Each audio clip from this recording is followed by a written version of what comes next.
ತುಂಬ ಸತ್ತೋಗಿರೋರೆಲ್ಲ ಕನಸಿಗೆ ಬರ್ತಾ ಇದ್ದಾರಾ? ಮಲ್ಕೊಂಡ್ರೆ ಸಾಕು, ಬೆಳಗಿನ ಜಾವ 4:15 ಗಂಟೆಗೆ ಯಾರ್ಯಾರೋ ಸತ್ತೋಗಿರ್ತಾರೆ, ಅವ್ರು ಯಾರು ಅಂತ ಗೊತ್ತೇ ಇರೋದಿಲ್ಲ.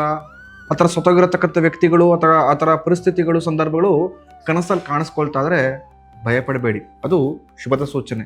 ಖಂಡಿತವಾಗಿಯೂ ವಿತಿನ್ 49 ದಿನ ಅಂದರೆ ಒಂದು ಮಂಡಲದೊಳಗಡೆ ಖಂಡಿತವಾಗಿಯೂ ಮನಸ್ಸಲ್ಲಿ ಯಾವುದೋ ಒಂದು ಕೆಲಸ ಅಂದ್ಕೊಂಡಿರ್ತಿರಲ್ಲ, ಅದು ಈಡೇರುತ್ತೆ. ತಿಳಿದಿರಲಿ, ನಿಮಗೆ ಗೊತ್ತಿರತಕ್ಕಂಥವ್ರು, ನಿಮ್ಮ ಮನೆಯ ಪೂರ್ವಜಕರು, ಅಥವಾ ಈಗಲೇ ರೀಸೆಂಟ್ಲಿ ಆಗಲೋ 6 ತಿಂಗಳು ವರ್ಷದಿಂದ ಯಾರು ತೀರೋಗಿರ್ತಾರಲ್ಲ, ಅವರು ಕನಸಲ್ಲಿ ಕಾಣಿಸ್ಕೊಂಡ್ರೆ ಇನ್ನೂ ತೃಪ್ತಿ ಪಟ್ಟಿಲ್ಲ ಅವರು ಅಂತ ಅರ್ಥ.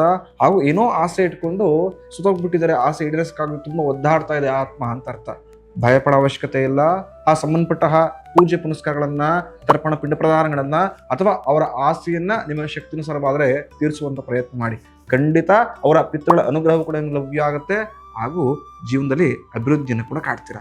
ರೀಲ್ಸ್ನ ಯಾರು ನಿಮ್ಮ ಆತ್ಮೀಯರು ತುಂಬ ದೆವ್ವಗಳ ಕನಸುಗಳು ಬೀಳ್ತಾ ಇದೆ, ಅಥವಾ ಯಾರು ತೀರೋಗಿರ್ತಕ್ಕಂಥ ಕನಸು ಬೀಳ್ತಾ ಇದೆ, ತುಂಬ ಮಲಗೋಕೆ ಆಗ್ತಾ ಇಲ್ಲ, ಮೈಂಡ್ ಸೆಟ್ ಫುಲ್ಲು ಹಾಳಾಗ್ಬಿಡ್ತಾ ಇದೆ ಅಂತ ವ್ಯಥೆ ಪಡ್ತಾ ಇದ್ದಾರೋ ಅಂಥವ್ರಿಗೆ ಶೇರ್ ಮಾಡಿ.